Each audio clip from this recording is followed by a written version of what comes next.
Welcome to Third Eye Roll, where ancient wisdom gets decoded, demystified, and occasionally roasted.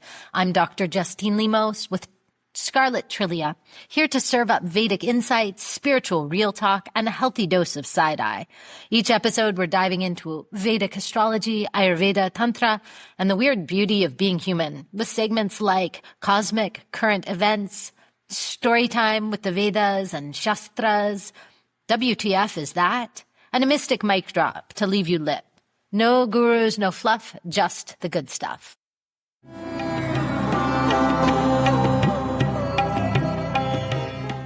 Hello and welcome back to Third Eye Roll. I'm Dr. Justine Lemos and I'm here with Scarlett, Trillia.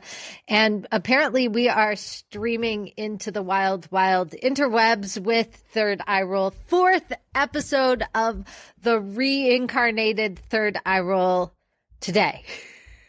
I love it. And I just want to say thank you to all of the strangers who have been listening to our podcast. We don't know who you are, and I can't imagine what you're thinking, but we are so happy to have you here. Yep. Should we introduce ourselves? Absolutely, yeah. Please introduce yourself, or I could introduce you and you could introduce me, but why don't you introduce yourself, dear Scarlett? Okay, thanks. Hi, my name is Scarlett, and I don't even know what to say about myself other than the fact that I'm Justine Lemos' student and friend. And we've been talking about this stuff for a long time. And we decided to bring it to a live platform and into a podcast format because this is an oral tradition. That's right. Yeah. That's right. Yeah. I am Dr. Justine Lemos, and I have the rare distinction of preparing myself to be buried in a Neanderthal burial ritual recreation this morning, of course. Of course. Yeah. And I'm happy to speak more about the why and what of that event that will be happening really right after I get off recording this podcast. Perfect. For context, I'm in a business co-working space where I have recorded all of these podcasts, and I schedule this in between completely unrelated meetings. So I go from deep tech business roadmap planning to this conversation and then straight back to work. And this is the funnest part of my day. I love that. Yeah. I'm so glad we could provide you some element of fun and whimsy in the middle of that day. Fun and whimsy. So let's get into some fun and whimsy.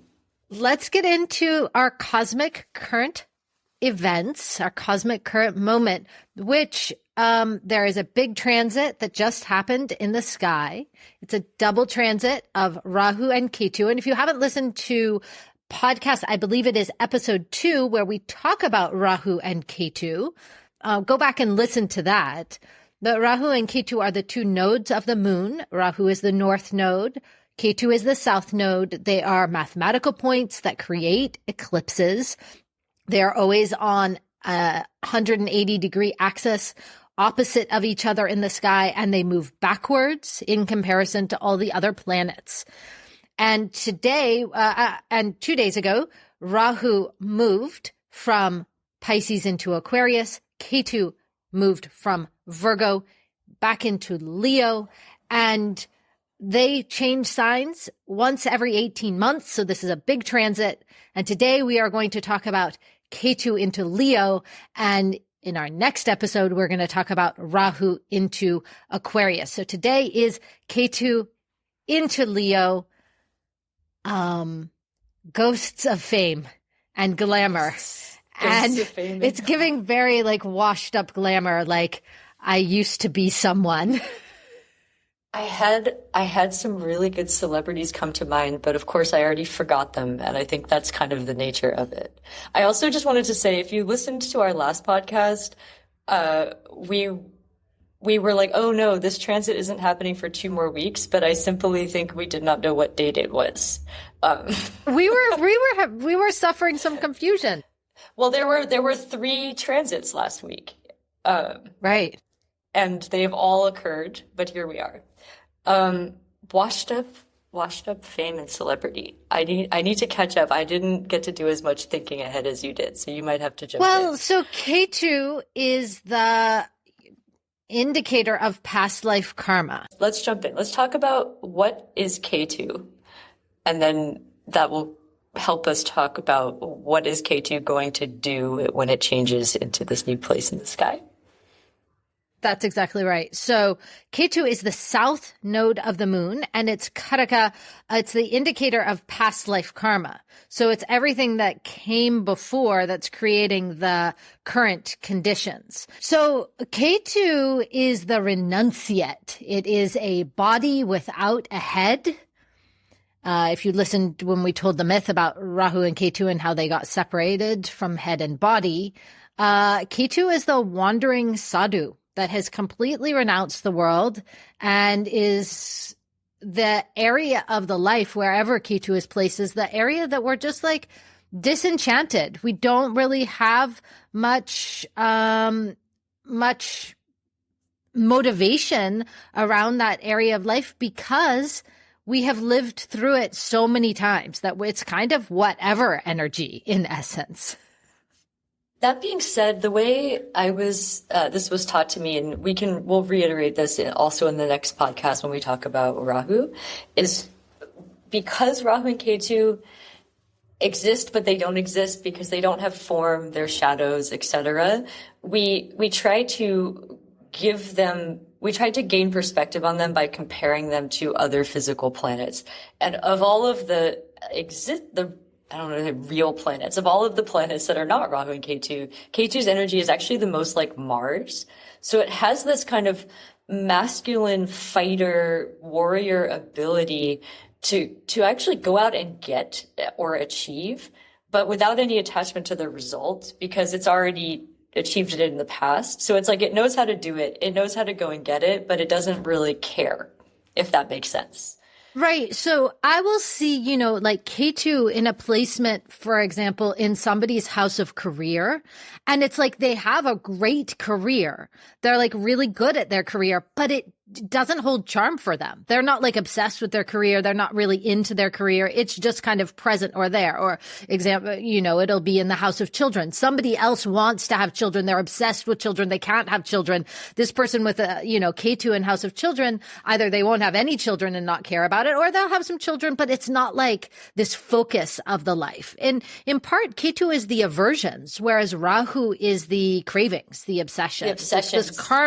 It's this karmic axis between these two extremes where the life unfolds. And actually, one of my teachers of Jyotish said you look at Rahu Ketu first in the chart. I don't always do that, but you look at where that karmic axis is pulling for that individual, right? And for not just the individual, but for what's happening for everyone right now in the chart. So, the archetype of Ketu is like the wise old drifter or the outcast, right? Ketu gives, like I said, wandering sadhu or person without a house kind of energy. Yeah. That's kind of aesthetic. One other reference point, especially for folks who are kind of migrating, welcome over from more like Western. Welcome to our side. Well, if you're coming over from the West, where Western astrology, where we don't use the terms Rahu and Ketu, we do have nodes in that system. Another place that you can kind of ground your understanding of Ketu is in 8th house or Scorpio, which is the natural 8th house of the chart. Ketu is the most at home there. That's a sign that's ruled by Mars. I already mentioned the relationship between Mars and Ketu. And that's like kind of the unseen, occult, kind of dark, witchy part of the life is one way. And we can go much deeper into Scorpio house and into 8th house energies later. But if that helps you kind of frame where Ketu's energy lies, that would be a reference point, is Scorpio. So yes, it's, dissatisfaction and detachment and solitude and anonymity. It's things that are hidden or buried. Which is why it's really great that I'm getting buried in a Neanderthal burial ritual reenactment in an hour or two after doing this. Do we want to explain why you're doing that, or should we just leave that as a total mystery? I think leave it as a mystery. I'm fine with I think say no more. But I think I will say no more, but I'm going to keep talking about it. Yeah. That's that's exactly right. Perfect. Okay. Exactly. So we have Ketu is like our character, and Leo, the place that Ketu is heading or has headed into, is like the stage, right? If we're speaking in metaphors. Yeah, the stage or the environment, the kind of, The container. Yeah. Area, and also, so, again, area of life. Yeah. The area of life. So Leo is ruled over by the sun, and it's really all about me, me, me, me. It's like creativity and charisma and crowns. It is the sign of the king and of being center stage, right? And though, Leo is the natural fifth house of children too. Mm-hmm. Yes, children also. But children kind of being like an extension of me. Huh? Yeah, exactly. More of me. These are mine kind of energy. But it is the place of progeny in the chart. Mm-hmm. Yes. And so Ketu wants to burn it all down, says let it burn, really, or let it compost. Yes. I thought, by the way, of other words that I know how to read and spell but not pronounce. I'll see if I can work them into the routine. Great, later. Good idea. Mm-hmm. So Ketu is all about detachment, and Leo craves applause. So there's a paradox here. It's like longing to be seen and then allergic to any attention, right? And so during this 18-month transit, we might see like people who are very prominent in the public eye, like completely leaving center stage, like influencers, celebrities, just retiring or just leaving, shutting everything off and going into a cave. And actually, to kind of emphasize that point, if you look, and I recommend this if you're studying or learning this tradition, if you look at celebrity charts, if you look at the charts of people who a lot of us can relate to through their fame, you'll often see placements in Leo, particularly the sun itself. So the sun getting on its own stage kind of thing. And if a person has their natal sun there, they're often stage worthy, spotlight worthy, and Ketu joining them. Ketu is part of the eclipse axis, right? So it's like somebody blocking the spotlight that's supposed to be on you. So to exactly to right. Your point, it could take you right off the stage. Yeah, it could take you off the stage, or it's like the child star that's screaming out like, I was special. You know what I mean? There's a little bit, this is not my movie pick, but there's a little bit of a Royal Tenenbaums vibe here. Oh. Where like there's all these child prodigies. What's the word? Prodigies. Yeah. Is that it? Prodigies. Yeah, that have grown up and like aren't as awesome as they were when they were children, because they aren't children anymore. Gwyneth Paltrow's character in that movie, by the way, I just was we didn't talk about this, just so everyone knows. I was looking at a picture of her character yesterday. Oh, of course, because we are but one consciousness. And, correct. So she kind of has the energy of Ketu in Leo. I would agree with that. I think the whole film has a bit of Ketu in Leo. It's like these children who were child geniuses and prodigies grow up and are odd and kind of trying to still express that energy of when they were children, excelled children. You know what? This might be the movie pick, actually. It's not mine. Well, let's do movies. Okay. It's not mine. You can take that one. My movie pick, I like that one a lot, but my movie pick that I thought of a few days ago is the very classic, and I think you haven't seen this, but you should see it, 1975 documentary called Grey Gardens. And it's about two cousins of Jackie Onassis, who are living in this decaying, falling down mansion in the Hamptons. And their names are Little Eddie and Big Eddie.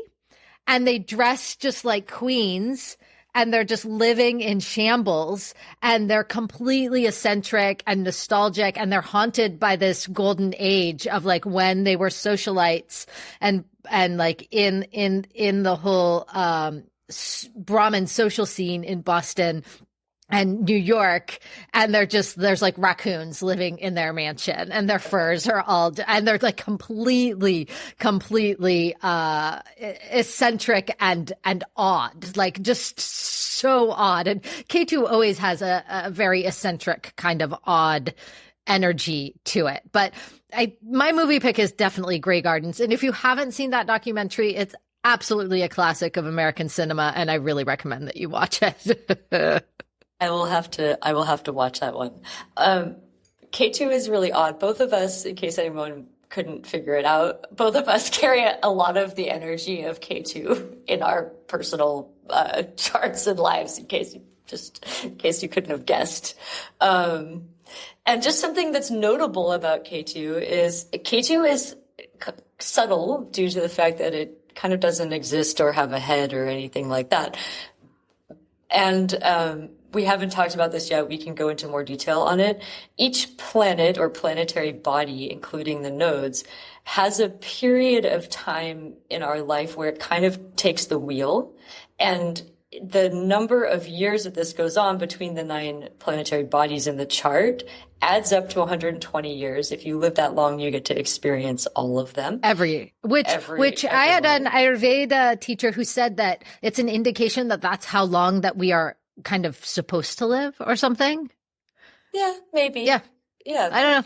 You get to work out all your karmas in 120 exactly. year lifetime. But to the point about Ketu has the shortest, these are called Mahadashas. Maha is kind of like the main transit of a period of time. That's not the actual translation, but just think of it that way. Maha means big. Dasha means time period. It is a big time period. It's a big time period, yeah. It's kind of the dominant time period. And Ketu's is the shortest of all of them. And the reason why is because you couldn't survive it if it lasted much longer than that. You would lose you would lose your mind. Yes. You would lose your mind. Because Ketu has no head. And these two lovely ladies in Grey Gardens, they're definitely not living a mental program that is typical.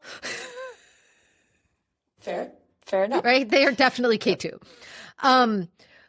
I feel like the fashion for this transit for Ketu into Leo is like, vintage furs that are kind of decomposing, smell like mothballs. Ooh, that's a good one. I was going to say power clashing. Like interesting. Tell me more.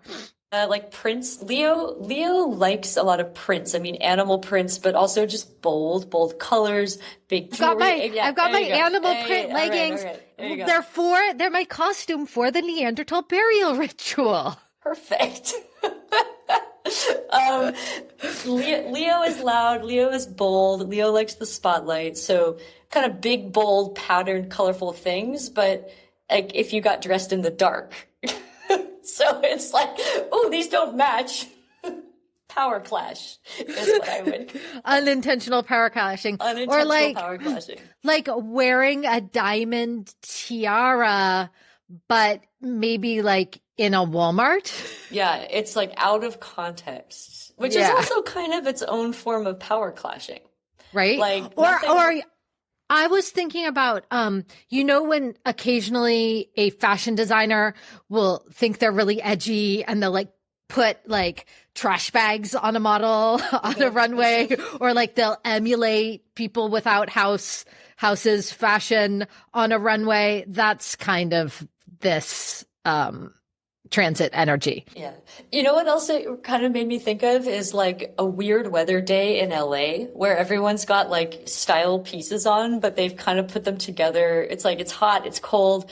I'm wearing shorts. I'm wearing a down jacket. I'm wearing one of these things is fluorescent. All of these things were expensive. None of them really make sense. Like I'm at the grocery store. It's kind of, I don't know.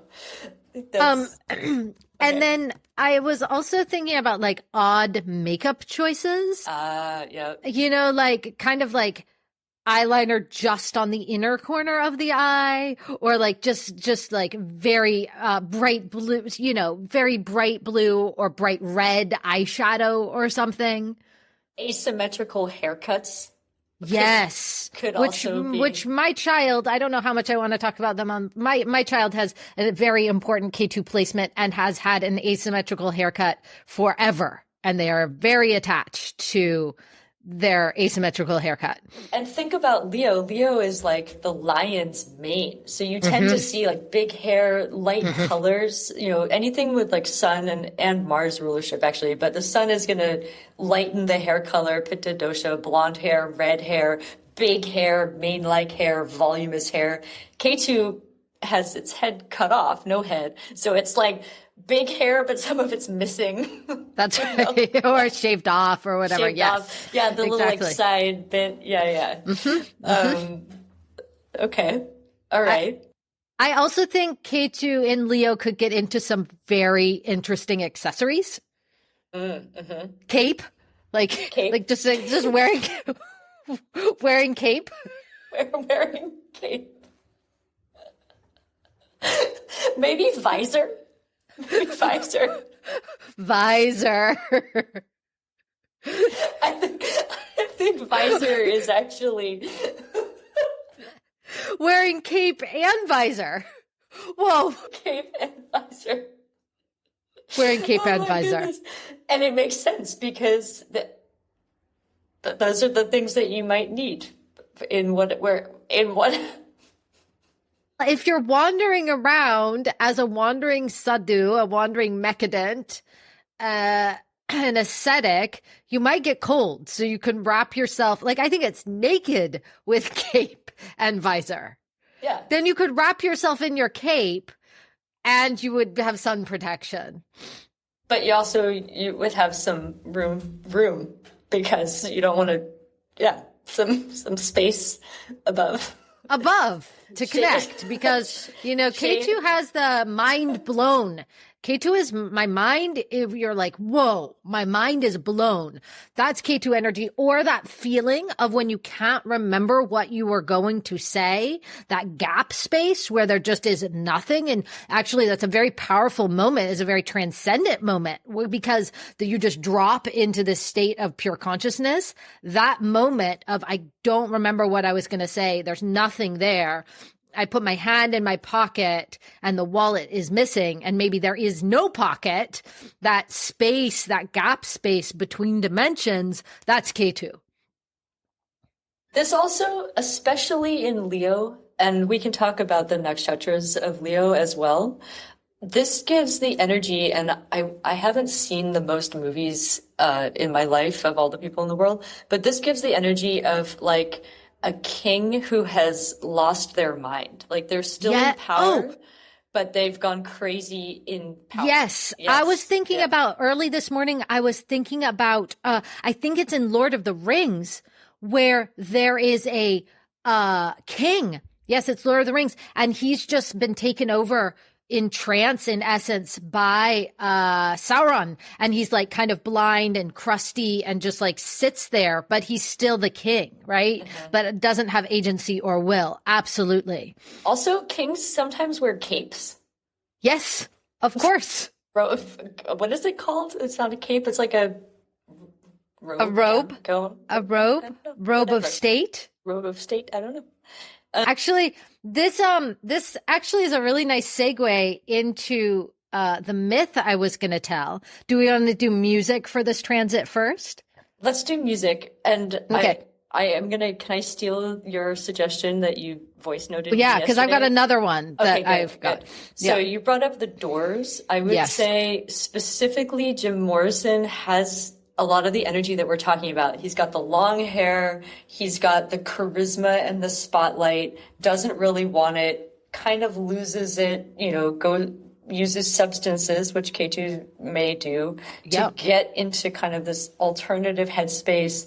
It's very psychedelic. He's the leader of his group, but kind of loses the reins. Like that's a lot of the energy that we're talking about. And some of that music, I mean, the music speaks for itself. You can listen to it. Okay, what's the other one? I thought about, do you know Mazzy Star?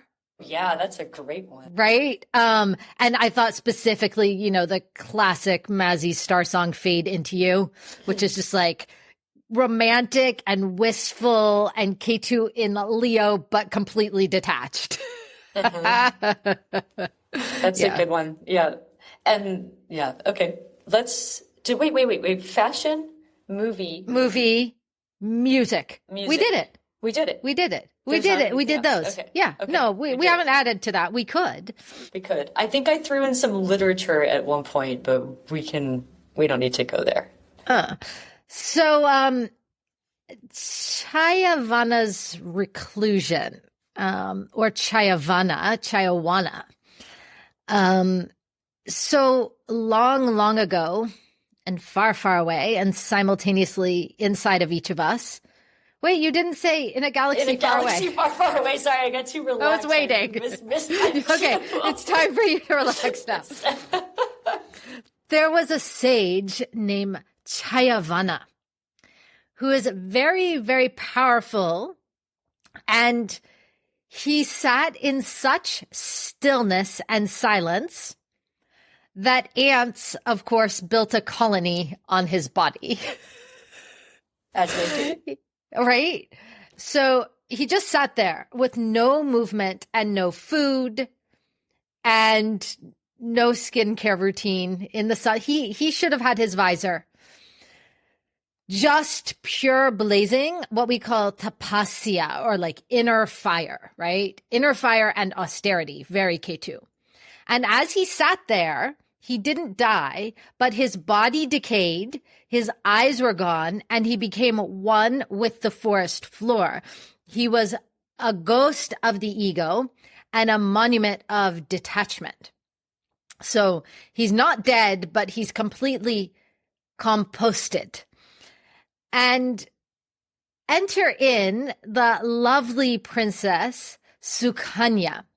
I should state that this myth comes out of the mythic epic Mahabharata, which is one of two epics that are a very important cultural and or religious substrata for what has been called Hinduism, much as, the Greeks had the Odyssey and the Iliad. There are these two great epics known as Mahabharata and Ramayana, and this story is from the beginning of the Mahabharata.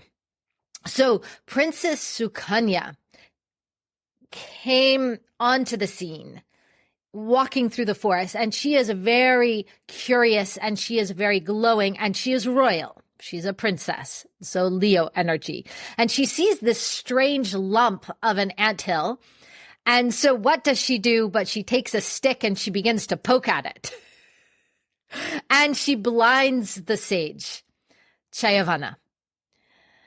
And this creates a lot of divine rage in the gods and karmic consequences, because you don't poke a sage. This is not a good idea, especially one who has achieved such ego disintegration that he has become an anthill. And so something to aspire to in this lifetime. Dude, he meditated so hard that his ego completely dissolved and he just became like full anthill lump. Impressive. Right. And this is a practice. There's one very famous yogi, 1920s in Bombay. I'm forgetting his name right now, but his practice, and these are the things that aren't talked about in most yoga communities or classes. His whole practice of yoga was allowing mosquitoes to bite him without reacting. That's hard. That is hard yogic practice right there. That is some tapasya. That is some austerity, right?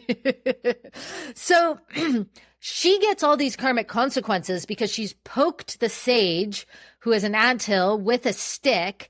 And so to repair the damage, she marries him. And she is still a radiant, beautiful young princess queen, and he's just a crumbling, blind husk of a yogi anthill. And so they get married, and she's, it's like old young vibe to the extreme. I mean, he's a decomposing anthill yogi husk, and she's this young, vibrant princess, until the Ashwini Kumars, who rule over our first nakshatra of which Ashwini. Is ruled by Ketu also. Which is ruled by Ketu, which is why I thought of this story. The celestial twins of healing and rejuvenation show up with a potion, and they give it to Chyavana. Now, for those friends who study Ayurveda, Chyavana sounds a lot like Chyawanprash. And this is where we get the name of the rejuvenative tonic, Chyawanprash, that we use in Ayurveda as a rasayana, or as something to bring back energy, So Chyavana takes the potion, he bathes in the waters of immortality, and he regains his youth and emerges from the forest, not just glowing, but glorified. But he doesn't do it to get young again. He doesn't need a crown. He returns to his youthful form as a byproduct of his deep renunciation, not because he was chasing an aesthetic, not because he's trying to get beautiful. And this is like the classic yogic maxim that we often teach, which is like, if you practice your yoga, real yoga, yeah, you're going to extend your life and your body will feel better. And yes, you will look glowing, but that's not the reason why we practice the yoga. That's the weeds, not the corn itself of the seeds that we are planting. We're planting the seeds in yoga so that we have realization, right? And so that we experience consciousness, pure consciousness. So just that. So just that. Yeah, I mean, so go ahead. No, So I have from so this, many non sequiturs. I love that. I should not go ahead. You go, please. So from this, and from Ketu, from the energy manifestation, the Shakti of Ketu are the Ashwini Kumars, these two horse-headed physicians to the deities. From Ketu, we get this medicine, this divine medicine that is Chyawanprash, which is named after the sage Chyavana, who literally decomposes the ego, who seeks stillness, and his youth and power, the Leo energy, returns from surrender, right? So Ketu moving into Leo is the idea that if we are center stage, we are in stillness and silence and disintegration, right? From being the anthill, not the like false trappings of the influencer. So that's my myth for the week. I love this myth. Okay, I've got to interject this non sequitur because I was thinking about our metaphors. So a visor has the top cut off, but a crown also does not, it's not a hat, it's a crown. Yes. The top of the head is exposed, right? And I feel like there's a lot of head cutting off energy. We've been talking about it already, but kings and queens, I'm starting to think about, what is that epic? Laura, you just said Lord of the Rings. That's not Game of Thrones? Game of Thrones. Like this is exactly the energy, like that little blonde boy at the beginning who I think gets eventually deceased. That is kind of this energy. But very, yeah. And, but especially the renunciate ruler is this energy, right? It would be, I haven't watched that show in a long time. It would be the twin brother who kind of has to go like on a total ego death journey. Yeah. From getting Jamie, who gets his hand cut off. Yeah. How are we doing for time? There's something else embedded in Leo that I think is also really relevant to talk about. Can we talk about the nakshatras a little bit? I think we should talk about the nakshatras a little bit. And so Ketu has moved into Uttara Falguni right now, which is the ladder fruit, which is the fruit that is hanging heavily on the vine. It also has this composting energy of this myth and legend, right? Also related to contracts, maybe not the best time for signing them, but it might also be an energy that pushes them through, and it could be actually very fated feeling. Just to back up a little bit, because we're giving a lot of great information here. Not that we don't always do that, but this just really feel like we're really getting today. So we were talking about Ashwini, which is the first nakshatra in Aries, the first Rashi, ruled by Ketu. And there's an order to the rulership of the nakshatras. There's an order to everything. The order of the rulership of the nakshatras matches the order of the Mahadashas that we mentioned. So no need to memorize this. You'll just hear it over and over till it sticks. But Ketu rules over the first nakshatra in each of the three kind of segments of nakshatras, and it always occurs in a fire sign in Aries, in Leo, and then in Sagittarius. So let me clarify here. Yes. So there are 27 star signs. They're the wives of the moon. 27 divided by three segments is 9 in each segment. 9 planetary energies, 7 who are the chakras, and 2 that are the nodes of the moon, which are the left and right side channels, the Ida and Pingala. So we hope that made it a lot clearer for you out there. Just keep listening and it'll all start to gel. But where I'm kind of headed, so we're going in retrograde motion. We're moving backward through Leo. We're in the first pada right now of Uttara Falguni, because the other 3 are in Virgo. Then we get all 4 padas of Purva Falguni, and the one I really want to talk about is Magha. Magha spelled Magha. This is Ketu's rulership. So Ketu rules the first nakshatra of Leo, and this is where we're going to get the Mad King energy, right? And it's just really interesting. I'll let you read between the lines that it's called Magha. Magha. Ketu in Magha is the king losing his mind, losing his head a little bit. And we are headed in that direction astrologically. So watch out for that. And Ketu is heat rising, especially up to the head and face in red and orange color. It's a little hot-headed. It is a little hot-headed. I mean, to be fair, Magha is also where we get words like magnificent. Yes, right? It is. Absolutely. Which is actually kind of a neutral term, if you really think about it. It is a neutral term. Yeah, I like that. That's a good soundbite. Magha right? is where we get the term magnificent. Yeah, it is. Yeah. Great. We get a lot of English words from these Sanskrit words that we are referencing in these practices. I'll think of other good examples, but yes, we love etymology. We love so much stuff.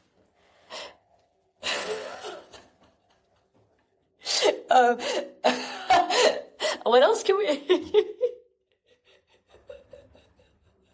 I'm excited to talk about the other side of this transit, which is Rahu and Aquarius, but we're going to save that for a separate. We're saving that for our next podcast, which we can foreshadow in this one, so that we keep you excited to keep listening. To the hundreds of people who are listening to this podcast. Amazing. That's right. Thank you for joining in. You can also send us messages. We'll answer your questions, or we would love to answer your questions. We may do some giveaways of like Prashna yes/no question readings here in the future from now. I want to just, I think, close out by talking about what to do and not to do during Ketu and Leo. So the list of like things to do is, you could revisit childhood creativity without any pressure to perform. This is like the person who spent their childhood doing ballet, but then gave it up. It's like, take a ballet class, but you don't have to get on stage and perform. You're just like enjoying that creativity. Or maybe you were a painter when you were a kid and you don't paint anymore. Like revisit that, but without any kind of pressure or output, right? Definitely let your old personas die with grace. Like experience some ego death during this time, I think. What do you think are other do's during this time? For me personally, I was thinking about stand-up comedy would be great. Stand-up comedy would be really good for you during this time. For me personally, during this time, I think that may be something that I would like to do. It kind of checks all the boxes. But yeah, for the general populace, stay cool. This is hot energy. This is hot. So in Ayurveda, and we haven't given you an entire education in the science of life because we don't have time, but just everything. It's not our aim. This is not our aim. But no, come to us for something else. But these are hot energies. The sun is hot. Ketu is hot. Ketu is like Mars. Make a prediction. Hot. I'm going to make a prediction. Yeah. I feel like with this transit, Ketu into Leo, we could see like horrific summertime temperatures throughout the globe. Yeah. I was going to say, it's going to get hot. Like you might need, if you're going to wear a visor, you might also need to wear like a wet handkerchief or do-rag underneath to keep your head cool kind of thing. Like you may actually, as opposed, maybe a visor's like for the cool day, but then maybe you need like a big hat to keep the sun off because this is hot energy. Yeah. It's hot-headed energy. Yeah. Yeah. And, be aware in the next 18 months of, heated, things heating up on the global stage. I mean, we just had, India and Pakistan do the whole thing that they did in Kashmir. This is Leo, Ketu Leo energy. And it happened right on the precipice of these nodes moving. Ketu is a warrior. Ketu is like a spiritual warrior, which is why ego death is good, because that's part of spiritual warfare, kind of your own spiritual battle, but also be aware of like spiritual warfare, if that makes sense. Yeah. Yes. And it gets too hot and too dry, right? There's a beautiful myth about this that I could tell another time. Too hot, too dry. Think about what happens when the sun is too much, right? It's like the sun, we can't live without it. You can't live in darkness and coldness. But if you leave something exposed to the hot, hot sun, it will disintegrate. Yes. And the bones will dry out and turn white.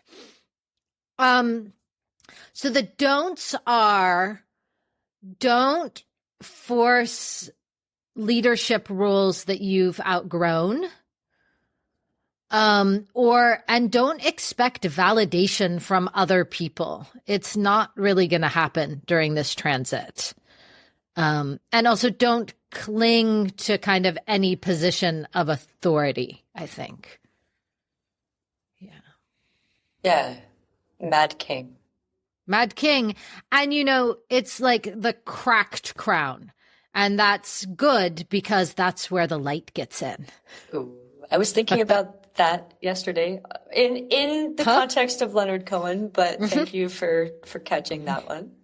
I caught that one right straight at me from London to me via our mind connection. All right. Well, thank you, Scarlett. We'll see you for our next episode of Third Eye Roll, where we talk about Rahu's move into Aquarius. I can't wait. Neither can I. I wish we could just talk about it right now. I know, me too. I want to talk about it right now. All right. Well, bye. Om Namah Shivaya. Bye.